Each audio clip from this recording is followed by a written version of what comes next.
Hello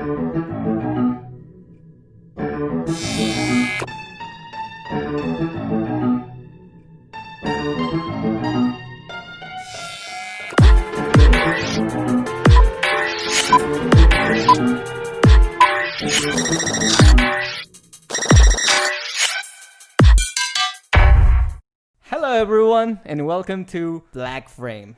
This is the first episode of the best podcast ever, at least about weird movies. My name is Marco Avila and I will be introducing you to my co-host, Ivey, Ruiz. And in case you didn't know, this podcast is about movies. It's about the best movies, the best of the worst movies, and the weird movies out there. More compared to us, how we think.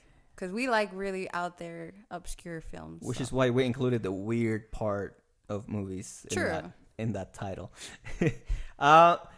But for the first episode, we actually ended up with what's a pretty good movie, or at least for me. Yeah. I thought when I first saw the movie, I thought it was going to be one of those weird movies. But it's actually damn good. I really liked it. Yeah. Well, you're the one that told me you need to watch this film. And one, it was a cartoon. So I was like, oh, yeah. And secondly, it had a bunch of artists that you had mentioned. And they're artists that actually we both have in common of liking. So exactly. So the name of the movie, in order not to get confused, is Rock and Rule. Good band, hot music, the best of times. It could have lasted forever.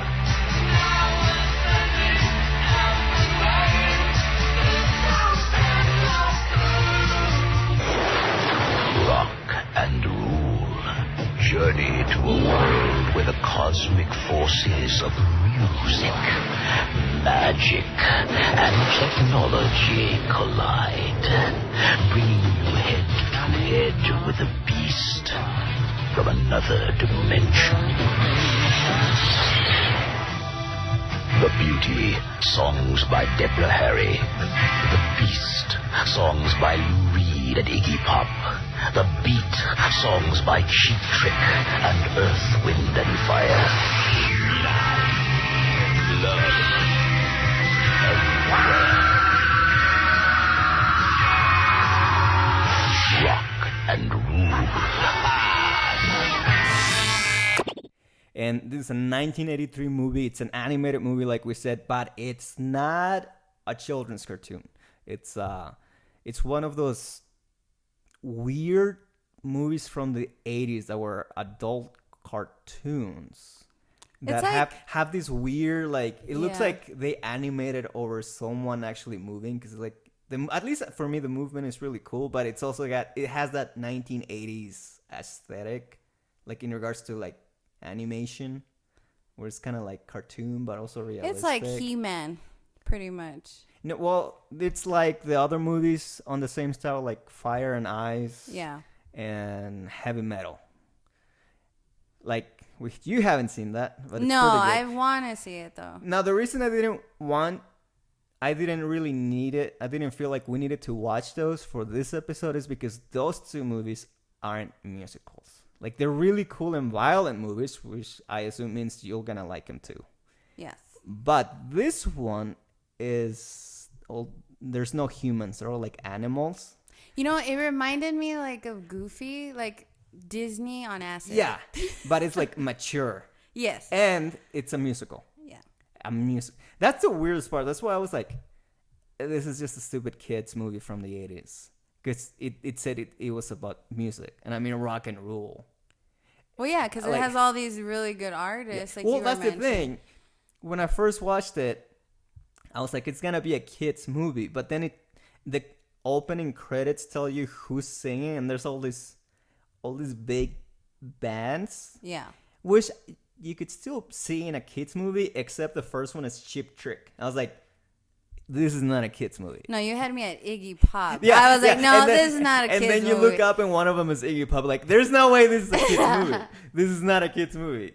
And then it starts all dark. A lot darker than a kids movie. It gives you kind of like, because it is somewhat of like a sci-fi film, if you think of it, like an animated sci-fi film. Yeah. And when you first kind of watch the beginning of the film, it gave me kind of I guess like a Star Wars vibe, because it's like trying to explain. Yeah, I thought Terminator to me because of the You know at what? the Yeah, beginning it tells you this Terminator. explanation of, like, there was a war and there's no humans. Like, oh, cool, and then everything's black and there's just like this computerized interfaces thing. Like, okay, but I think the cooler part for me at least at the beginning was the artists that are included, but the fact that it was just straight up mature.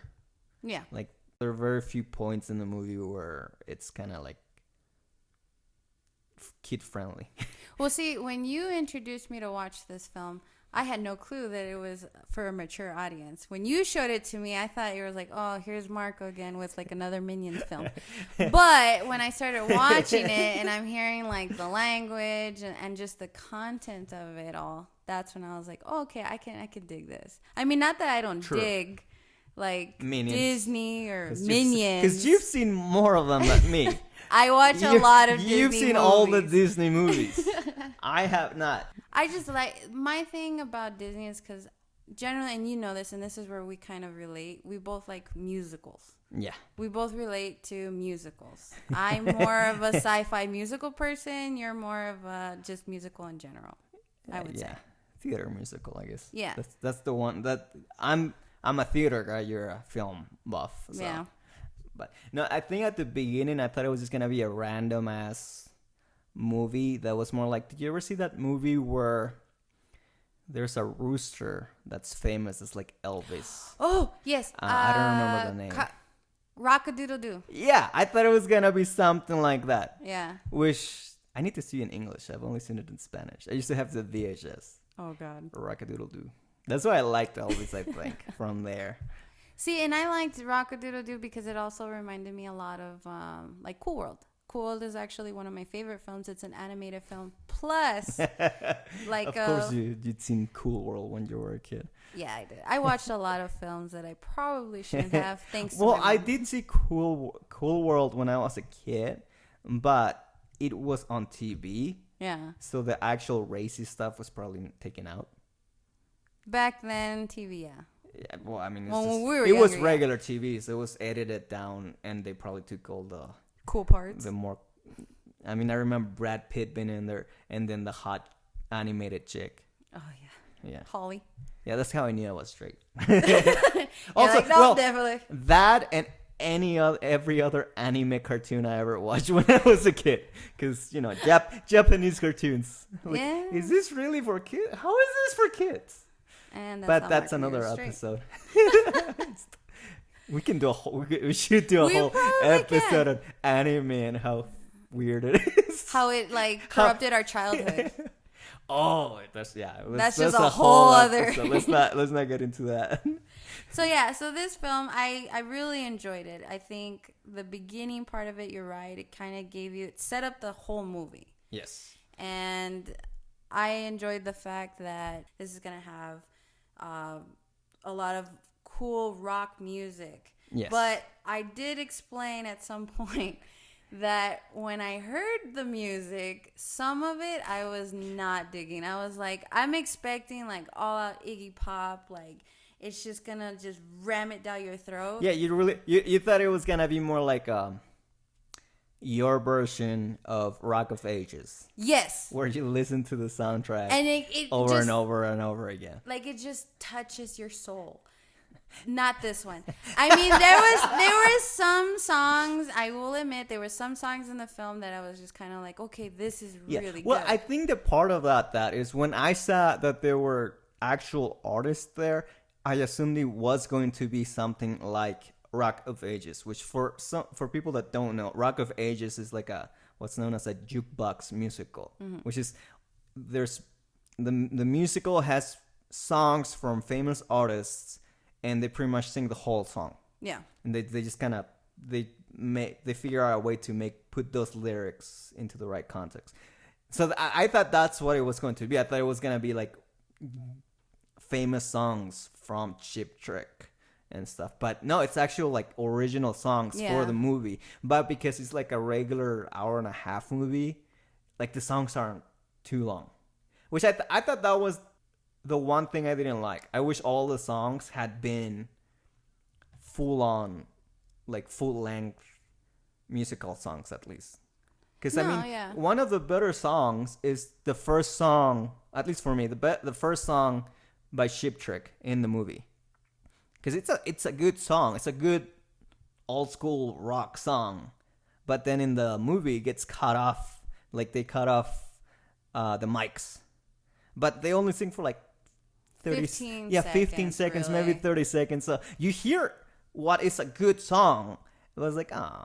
See, but they cut that song, and I thought that song. So in the movie, there's a character named Omar. So the whole thing is that there's a band, and they're about to perform, and I guess they're doing like a sound check or something like that, right? No, they were on stage. Yeah, but I think it was like a sound check. No, it was like it's like a kind of like a mic night kind of thing where they had different artists going on, and if the host didn't like it, he would cut them off and bring in the next act. See, and that's the thing, like, so one of the characters, one of the bandmates, his name is Omar, and he's the first person I think in the entire film to sing that song itself. It was a really good song, and it was really catchy. The instruments, it all collaborated really well together. But then the whole premise of the film, I guess, is they're looking for that one. What was it, like the siren? Yeah, one person that has like specific, I guess, voice or range. Yeah, and it was supposed to be the other character within that band. Her name is Angel, and she's the one that's supposed. See, the song she sings, underwhelming, was lame. See, I liked it enough. Like to me, it made sense because it was such an opposite from the Ship Trick song. Like, you know, one was loud and hers was just mellow and sweet and stuff. So to me that made sense, and I liked it well enough. Now for all you'll ever know that you've never seen me, and someday you're gonna show what your wild desire. You know, like it made sense. It made sense to me. See, to me it didn't. For a girl who loves Disney. So I'm going to go back to my roots and say Little Mermaid. So Little Mermaid, she has Ariel. You were expecting Angel to sing her. I'm expecting somebody like to sing high notes. Exactly. She had no high notes. She had no rhythm. Me, I think that's what makes sense, because everyone else that sings, every other band in that movie is like a male singer, like in high notes. Like, yeah, but she's the only female singer. You would think. But then again, every other male could probably hit those.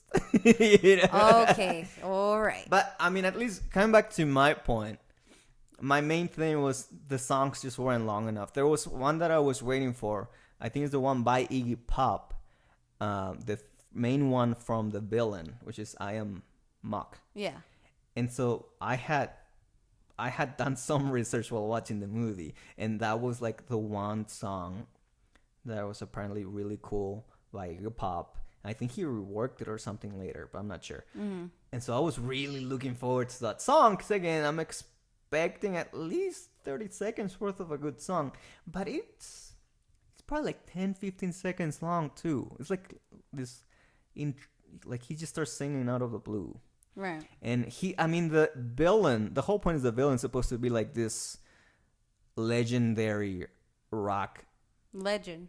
Yeah, he's supposed to be the one that has all the great songs of all time. And that's the first song that he actually sings. Mm-hmm. And it's like 10 seconds. And it's like, really? You brought Iggy Pop all the way because I think some of those people even wrote the damn songs.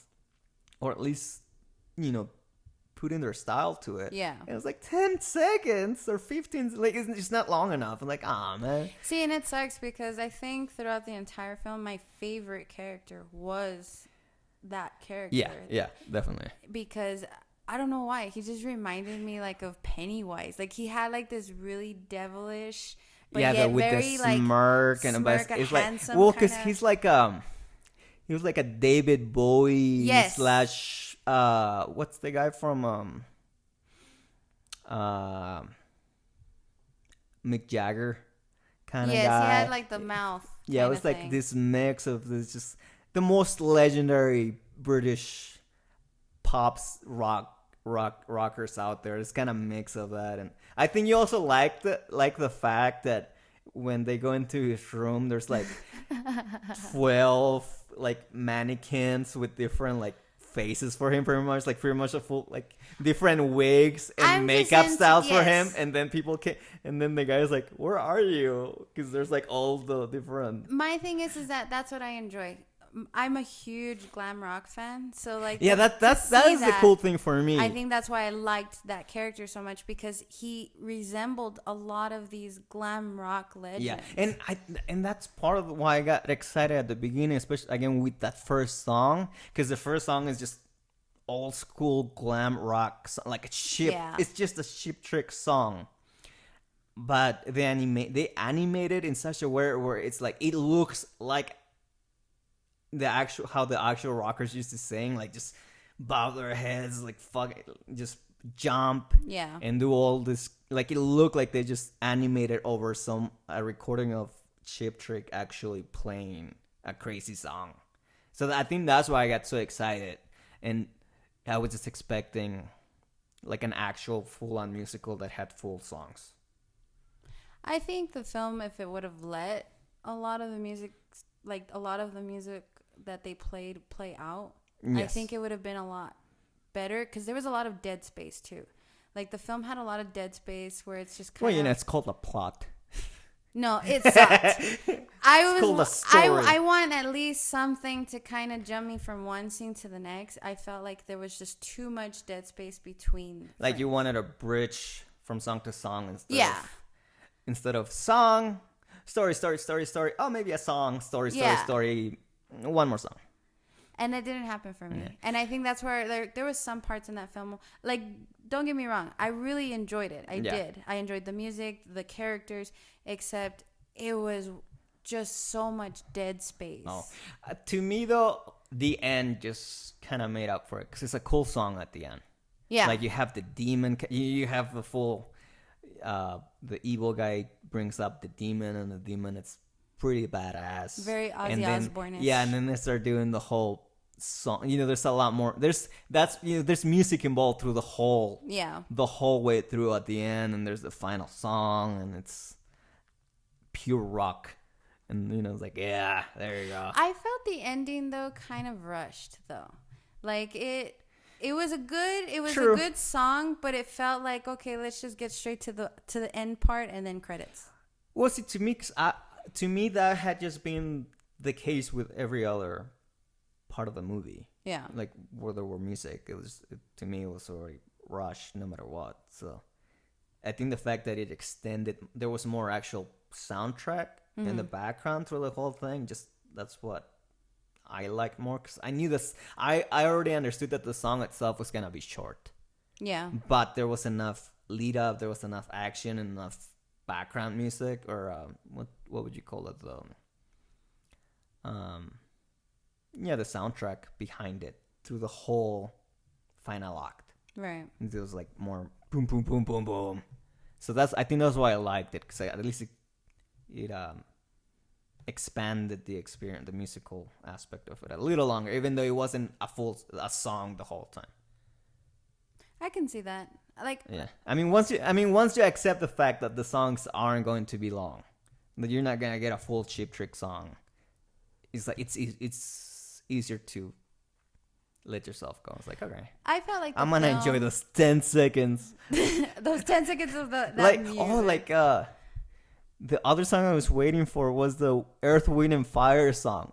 Which one was an that Earth, one? Earth, Wind, and Fire are in this movie, and so I was like, I am watching, even if this is a bad movie, I am watching the whole way God. through, at least to hear Earth, Wind, and Fire, because you have all this rock and pop artists. Lou Reed, Blondie, Iggy Pop, Cheap Trick. And then you have Earth, Earth, Wind, Wind, and and Fire. I was Fire. like, what? And then you get the song. It's like it's such a small song. Yeah. And there's so much stuff going during the same time. Like it's so easy to miss. I almost missed like that has to be it.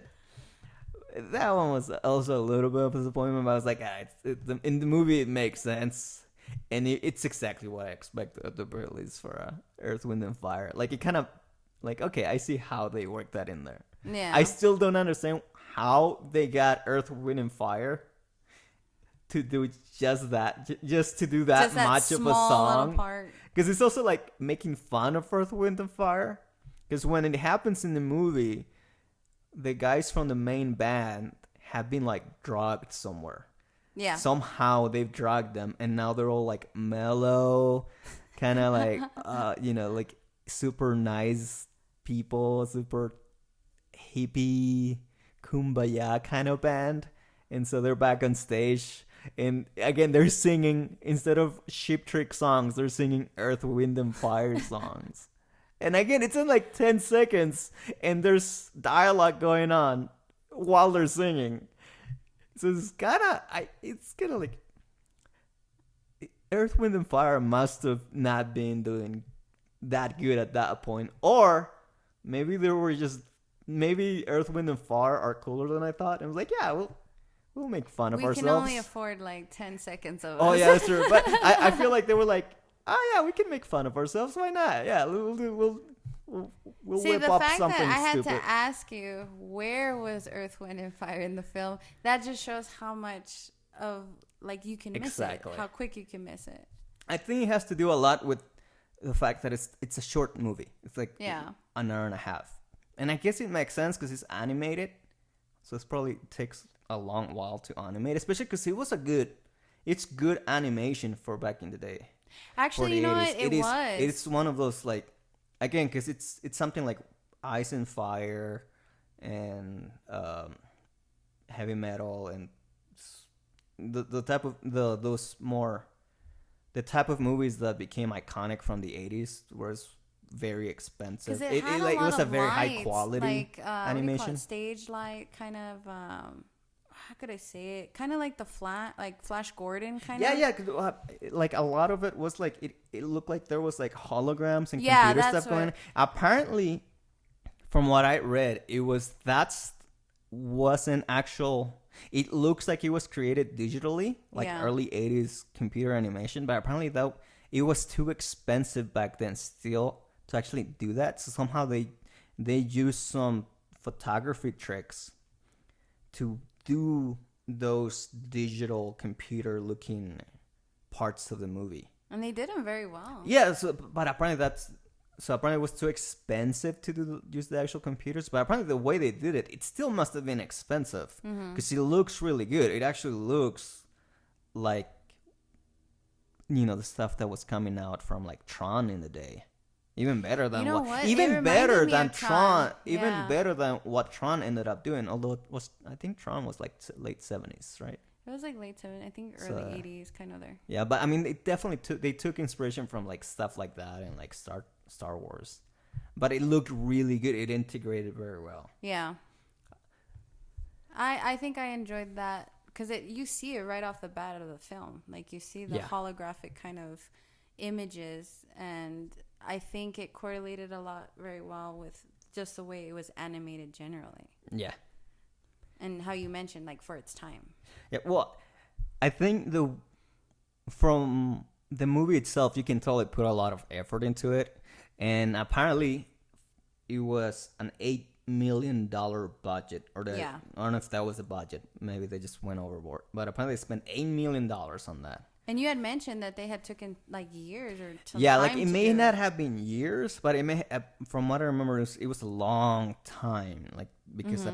although apparently they used different teams, different animation teams. I don't know if that means different animation companies. Yeah. But they used different people, different groups, so that they could get it done faster. Which I'm assuming that's why it took $8 million to do that. But apparently they didn't make even $1 million. Yeah, because we were saying that when we were researching, we saw that in the box office it only made like 30,000. Yeah, which. I mean, it sucks. But I mean, when I read about it, I didn't see anything that said it straight up flopped. Yeah. But I guess you have to assume it did. Maybe for its time it flopped. Yeah. But like, look at other films, like, and I'm going to have to bring this up, which I'll always bring up because it's my favorite film. And you're already nodding your head. Rocky Horror Picture Show. It was supposed to be this epic kind of music. Yeah. It was brought up to be this epic from musical to film. And it was not that great. I'm starting to think every musical in the 80s was meant to be something epic. No, And but gradually with time, it ended up being something, and you know this, it's a cult classic. It is a classic. If we ever do an episode about that, Oh, I will take you like are gonna, 3 it's gonna, episodes it's gonna to talk be more about Rocky of Horror. it's gonna be more of like a versus episode where you're like, I love it. I'm gonna be like, I hate it. And you would lose because I will tell you why it's so amazing. And I will tell you why I hate it. I love Which it. it's funny because for me, it has nothing to do with the quality of the movie. It's just my experience with the movie. But either way, we'll talk about that some more. Oh, that's film. And this is what happens when you put 2 film people together. Especially people that have worked somehow in the industry. Yes. But anyway, back to the movie. The other thing I wanted to talk about was the soundtrack itself. Because again, a lot of the times, at least now, when there's movies that have very popular soundtracks or that have famous artists on it, it's not unusual for the soundtrack on its own to be published. Like, I think I don't know if it was one of the first ones, but I think one of the more famous ones is the Batman soundtrack from the first movie. The Tim Burton. Yeah, the Tim Burton movie, when Prince did the soundtrack. Yeah. At least because I was a baby when it came out, but I still wanted the soundtrack. It was its own thing. It was original music by Prince, so we're just gonna put it. And so you would expect a movie like this would have sold a soundtrack with all these original songs by all these famous artists and bands out there, but apparently because it wasn't market, or at least it wasn't released worldwide in the same way that any other regular blockbuster would have, and also because apparently a lot of these artists had their own contracts with their own recording labels. Apparently, it just, because of all that, they never actually put all the songs together and released it as a soundtrack, which is like, to me, that just sucks, because I feel like that's where you could have like given people like a full-length song. Or the opportunity to hear it, yeah. Yeah, like record the full song, like finish like the 3-minute song from all of them or something. And I feel like that would have sold the same amount that the movie sold in theaters. Because, I mean, it's fairly good songs by very famous people. Yeah. So, like, there's no way that wouldn't have sold. But apparently, these people probably just went and did it for fun, like during a weekend. And be like, they just got paid like a little bit, or it's like, just give me a credit. Just put my name on it. Just give me a credit in the film or something. Because I mean, it has to be something like that, right? Because I mean, it's just crazy that you wouldn't put out a soundtrack to and me. it sucks because I think you're right on that aspect, is that they probably would have made money off of the soundtrack. Because for me, when I watch a film and it has a really good, I guess, music. Yeah, especially in a musical. Like especially a musical. The first thing I usually do when I see a film with a really good soundtrack to it is I buy the soundtrack. Yeah, or at least look up the songs. Yeah. Like on YouTube. Nowadays, I could just go on YouTube or Spotify and I'm like, oh, there's the... Yeah, I mean, back to Batman, that's definitely not a musical, and yet there was a whole soundtrack. And it was a really release. good soundtrack, too. Yeah, I've listened to it a number of times. I owned it in cassette. Oh my gosh, cassettes. I just YouTube it. I never actually bought it. I don't buy things now, but back then when I was younger, I would always buy the cassette. Then here came the CDs. Oh, damn, I would start buying the CDs. You had many. No, I didn't. I just had really very fortunate parents. When it came to cassettes, I only had a handful, and the majority of the of cassettes that I had were Disney movie compilations from McDonald's. Oh my God, I remember that. This is in Juarez, Mexico, so it's all in Spanish. Yeah. And I would listen to those damn cassettes over and over again because, back then there was no. I know it sounds strange to some people. There was no YouTube. No. And if this stuff was in McDonald's, that means you only had to ask your parents for a Happy Meal.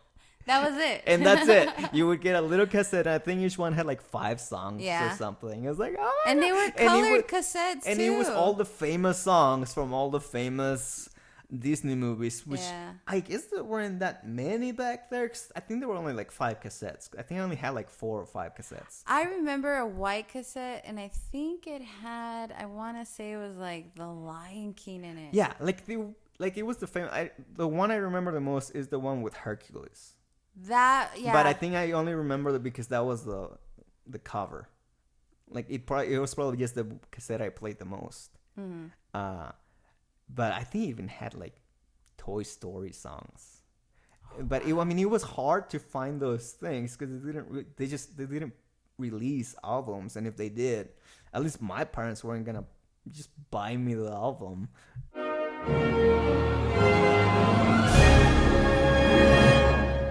Going back to this film. Yes. When you told me about it, because you're the one that texted me and you were like, hey, you need to check out this film and you'll really like it. You didn't really give me much context to go on other than it had rock and you'll like it. And Do it's you a need cartoon. something more? Not really. But when I watched it, when I first started watching it, like I told you, it reminded me like of I thought it was a Disney movie because I didn't look into it. I didn't read into it. I just watched it. A Goofy story. The later years. Because they look like goofy characters. After the war. After the war. Everyone is a descendant of Goofy. But yeah. Just in between the song. Oh my God. I remember that. But yeah, so I thought it was a Disney movie. I realized very quickly when I saw the two characters kind of, what was it, like make out point? No, for they them. were having sex. Yes. Okay, I was trying to be PG about it, but yes, they were having Well, sex.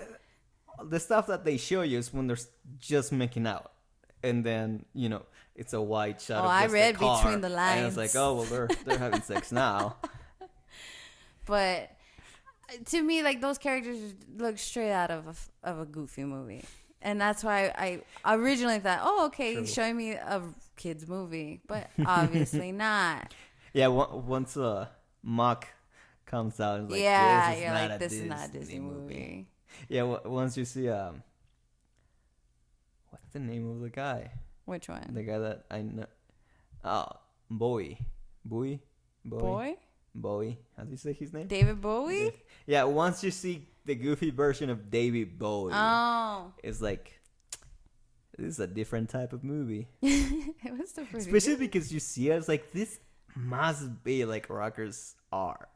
Because it's portrayed the exact way rockers of that time have been portrayed for us since rock started. Well, he had like a Pan's like, this must Labyrinth just be kind ha- of look. You've seen Pan's Labyrinth, like how he is, David Bowie. Is it Pan's Labyrinth, right?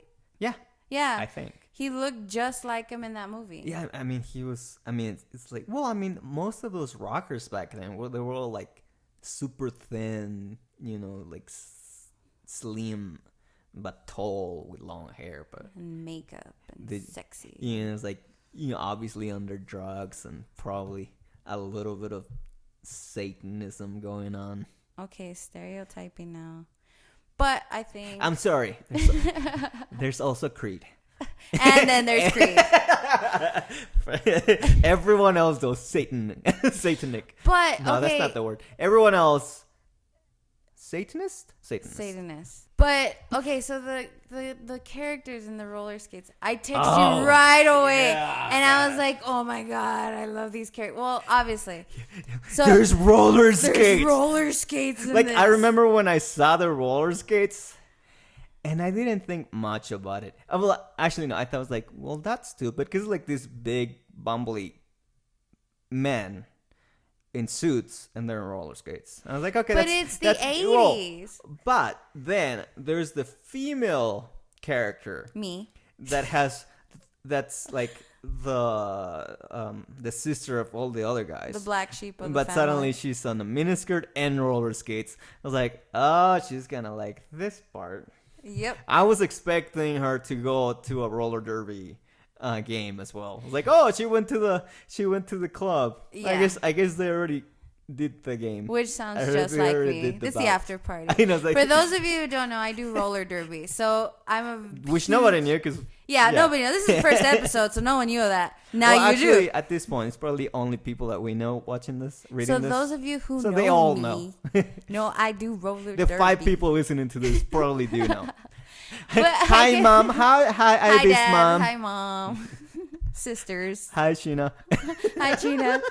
But yeah, so I really enjoyed that. I'm a huge roller skate enthusiast. I do roller derby. So just to see villains on roller skates, I was like, and the fact that she's in a mini skirt and she's this big buff I know girl. the fact that it's like this big buff girl is like, oh, this woman's going to like explode. And I did. I By text woman, you I mean right Ivy. away. I text you Not right the away. Yeah, I was like, oh, she's gonna like this character. One of the writers in this movie must have known someone or was someone that did Roller roller derby. derby. But it went Into with the this topic. whole 80s theme. Like That's true. The That's roller true. skates. The clubbing on roller skates. Like, I liked that aspect. I have a of it. feeling if this movie was done today, the roller skate people would have been like at a Sonic. Oh, yeah. We're like, we gotta put merchandise on this. I wanted to work at Sonic when I was little. This was even Well, before. I think everyone did. Everyone at some point wanted to be on roller skates. But I didn't know how to roller skate when I was younger. I didn't learn how to roller skate till I actually joined roller derby. Oh. But yeah, I texted you right away and I told you, I was like, oh my God, this chick on roller skates. And I think you already knew. I was like, oh, I know where in the film she's at. She's almost done. Yeah, we have to tell people. I was like 20 minutes when you watched this. I was also watching this. I just happened to be like 20 minutes forward ahead of you in the movie. Oh, that's right. But we still watched it around the same time, Yeah. the same day. I just happened to be a little bit ahead of you, but we both had the same experience on the same day. So I mean, it's fresh on both our minds. But I, like, overall, like I said. But roller derby. But roller derby. But overall, I really enjoyed the character in, Oh, yeah. like, the villains. Those characters were really developed. I wish they would have developed, like, Omar and Angel, which are the Yeah. main I guess, band yeah. characters. But they really didn't. But I feel like in the 80s, the villains were the cool ones. yeah. They So are you always just, the you cool just ones. had to make, like, if you focused on the villain, it was always worthwhile. Yeah. But the angel character, though, the one thing I loved, that was like, this is gonna be a good movie, because when I was searching stuff about the movie, I also did the image search, and like right there, it was like, this is definitely one of those 80s adult movies, because one of the first pictures you find is where Angel is all tied up, Like so a that the King so that Kong the kinda- demon can't yeah. eat it, and there's like all this 80s side boob you can ever have, That's the 80s. without making it too racy. Yeah. I was like, that is, if you look up any of these animated movies and do a Google search, the first images that always pop up are the ones where there's side boob or cleavage. Yeah. Because You do that too. and I think that was part of what made those films classic, Yeah. because they were drawn to be a little more realistic enough that they had the right proportions. Because when you look at Disney movies, the heads are bigger or something. It's definitely a lot more kiddish, childish. Well, And- yeah, because it's but family the adult friendly. ones are like so much closer that it really does look like they just outlined someone that was recorded in real life. So it's like everyone probably that watches these movies, like they just pause in those places. I know what you would have done when you were younger. Oh, when I was younger, yes. But There was barely any internet when I was young, so oh yes. my god. You know about this. No, let's not don't talk about this. This is not that type of podcast. But yes, like I didn't enjoy her character. I really didn't. And I know you're making fun of me because you're like, she's a female character and you're all about female empowerment. But I don't care about that. No, When I they- didn't. I didn't even say that. What you were like, you were saying, well, I wish she just had this Celine Dion range and type of songs. And I pointed out to you, like, the singer, the person they got to sing this was the main person from Blondie. This is like a major exactly. singer. So they should have. No, really you specifically hyped that said like, song. I want Celine Dion in here, I and the didn't- song is not that bad. You just, I you expected always, more. Yeah, what I told you is you always have this extra high expectations when it comes to women. Yes, because like I told you, we have the same genitalia. You better be better than I am. Oh, so you better can do up better the than ante. Blondie. No, I can't. I have no musical bone in me. But I expected so much more from her character, especially her That's voice. true. Her character is barely in the movie, even though she's the, The main central character. part of the story. Well, I think the main character is the bad guy. It's Muck. No, But it was she's central to the story. yes. But I think like how you said, she's central to the story. Okay, if she's central to the story, then she should have had more of an impact True. into the film. But And she again, really didn't. I think that's part of the issue where I think they just felt like they needed to make this film short enough that a lot of good stuff just got cut out. got cut out, or they just didn't put it in there. Because like I feel this could have been a good 2-hour movie, or maybe a little bit longish. Or even like half the movie. Like, But then again, that's what's out there, and it's still a good movie. I still Yeah. liked it. It's definitely better than I expected it to be, and it's a very good example of just animation in general to me. I have to agree with you on that. There's a lot of, I guess, animated films out there, regardless of the time frame of when they were done. I think there's a lot of animated films that were, I guess, to me, I call it like rushed. Like Yeah. rushed films where you can tell like the animation, there was not really thought put into it. And it just, let's just get a film out there. Yeah, like to me, this, I mean, it still holds up today, the Yeah. animation. So that alone makes it worthwhile for me. And again, even though the songs weren't long enough, I still enjoyed every single song. Like, it's not a musical. It's like a movie with some songs in it, but it's still good. Like, I still enjoy hearing. I still like hearing a little bit of Ship Trick, a little bit of Blondie, a little bit of Earth, Wind, and Fire thrown in for fun. Yeah. And then, having a Bowie character.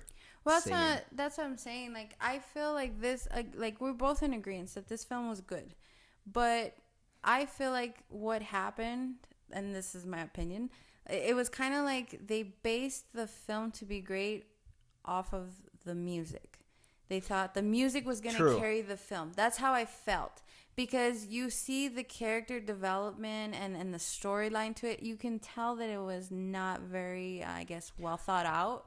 Well, the cool, weird something about that is that it originally started as a kid's movie.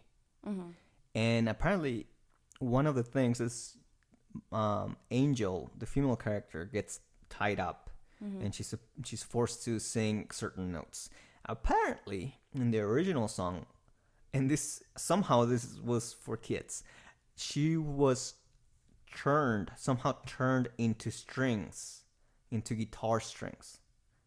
Like, I don't know, like by magic, she becomes strings, and Mach just puts her in the guitar, and that's how he makes the notes come out. See, where was that?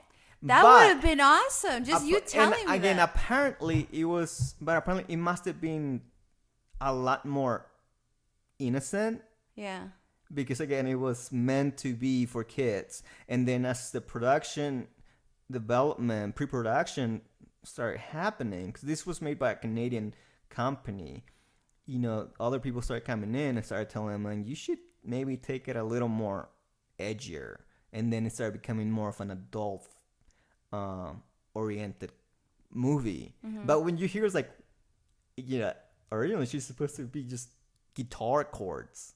But see, I was like, that would have been That cool. would have been cool too. You and can also, leave the sex how is and all that for that in. kids? That I'm just saying, like, if they would have gone with that concept of her turning in, how you said, like, guitar Yeah, but then strings, there would have been no side boob. that And is I true. mean, back then, that's what made a movie. I mean, Yeah. every cool 80s movie had either side boob or full frontal. That's true. I mean, just because you haven't seen it, it's probably because you haven't seen the actual theater release of the movie. Well, I mean, you could have put side boob at the beginning of the film and the end of it. True. I mean, they do make out at some point. There you go. Maybe. And I mean, there's no side boob in Rockadoodle Doo. Okay, that's a kid's film. Actually, there is a lot of chicken breast. You know, now that I think about it, yeah. There are some racy characters in that movie, though, from what I remember. I think Because there's a lot of racy characters and a lot Didn't of... the Elvis Presley rooster have like groupies? That is right. Like, really hot, but very, like, dull. Like, there was, thinking, yeah. I mean, again, I like to complain about the things I learned from Japanese anime, but I think they all had a little bit of What was of, his like, name? Shaka Claire or something like that. something like that. I remember because the little cat boy was like screaming his name. Oh yeah. Oh, that would make me cry. There's no sun. God, I must have watched that movie a lot. That was... I remember the ending so well. Or Danger Roverfield was another one too. I don't know that movie. You don't know? You've never seen that movie. What's the name? Danger, I think it's called Danger Roverfield or something like that. It's with Ronnie Dangerfield. And he's like a dog.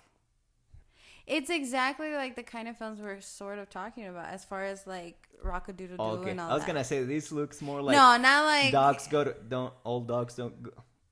go to heaven. No, All Dogs Go to Heaven is like Yeah, that's a Mickey kid's Mouse movie. Clubhouse compared. Yeah, I was gonna say it kind of looks like it, but that's only because there's dogs in the in the cover. But yeah, like it's kind of like that where, because in that film, in the Danger Roverfield, there's also characters too that resemble like humanist Yeah, kind there's of always that. figures. But again, I think that's why I like this movie, because they're all humans except for their face. Yeah. And again, it looks like human. Like, it's animated in such a style that it looks realistic enough. Again, it's closer to movies like Fire and Ice and heavy metal, just because that's the style. And The only there's difference- so much detail. Yeah, there's also. just, and there, I mean, you can tell it was definitely supposed to be a movie and not like straight to video or Yeah. television movie. It's done well. Because you see a lot of like animated, like I tell you, what I call are rushed animated films. Yeah. Where they're just kind of like, let's just throw it out there.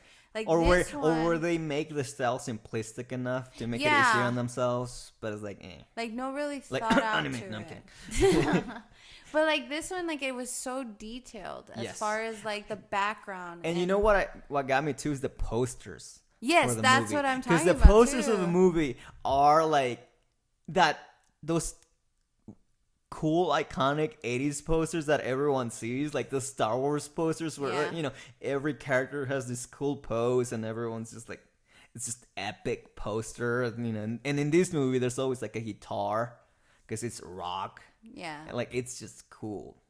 That's what I'm saying. Like you can tell that the animators of this film kind of really put thought into the background. Like I may or may not have watched Rock of Ages after. It was a good movie, but in order to balance it, because this podcast is about good movies, bad movies, and weird movies, I suggest the next movie we watch for the next episode is The Phantom of the Paradise. Yeah. And now this movie is also a musical. Whoop. It's also sci-fi kind of horror movie. And it's from the 80s. Well, let me see. Is it from the 80s? I believe it is actually. Mid-70s. Mid-70s. But still, same type of music, same type of Around that style. time. Only thing is, this is live action. And it's obviously a ripoff of The Phantom of the Opera. And based on what I've read and the trailers we've seen, maybe it doesn't fall on the bad side of the movies, but at the very least it definitely falls on the weird category. And weird is always good. It's not always That's bad. true. It's something that we will enjoy. Weird enough that it looks like something we will. If it's weird, we're there. We will like it. But again, it's enough of a contrast between rock and roll, that I believe this is the next movie we should watch. And I'd be down for it. And then once we're tired of that, we can watch a movie about sharks, because that's always a good palate cleanser. Yeah. And there's enough jokes we can make. I feel like we've seen enough We've shark seen them, movies yeah. for shark that we can do full episodes on that. But first, we'll do The Phantom of the Paradise. What do you think? I'd be down for that. I enjoy a lot of weird, unusual. If you haven't seen the trailer for this, the Phantom has what I could only say is like a bird-shaped bike helmet. And it is awesome because for a while you keep thinking he's like this is like a superhero musical that happens all like in a studio recording. But no, apparently it's just bad. It's wild. At least the trailer is wild. And with that, I hope I have hyped it up enough to Ivy and you guys listening that you will join us for the next episode. I'm going to have high expectations. That's always, you always have high expectations. Good thing the Phantom isn't a woman. I know. They will never be met. Nope. There's going to be so many people complaining. But yeah. So She I'm down. trains, again, she only has high expectations for women because she trains roller derby women. She's good at yelling. And she expects. I'm nice. You're stereotyping But again. really, that's the only reason she has such high expectations. No, 'cause I have high expectations. She's a trainer and a captain, or used to be at some point captain of the team, or at least a trainer, and she gets mad when they don't do the things the way she's trained them to do. I so used to be a co-captain, that's the reason and I'm a for trainer. the high expectations towards women. Men, on the other hand, have always disappointed her. So there's. Oh yeah, that is not unusual. Men, I'm like, meh, no expectation. I have low And I mean, expectations. yes, I am a man, but somehow the lower expectations make it easier on me, so I'm okay with See, that. I'll say one nice thing is that Marco, I have average expectations, and he has met them, so we're good. See, I said one nice thing about you. And with that, thank you for joining us here in the best podcast ever, at least when it comes to movies, weird movies. Thank you for joining us for our first episode ever. I hope you will join us for the second episode ever. That would be fun. Thank you so much. And good morning, good night, good afternoon, good lunch. Evening. Good. What is it? How does? Good night and good luck.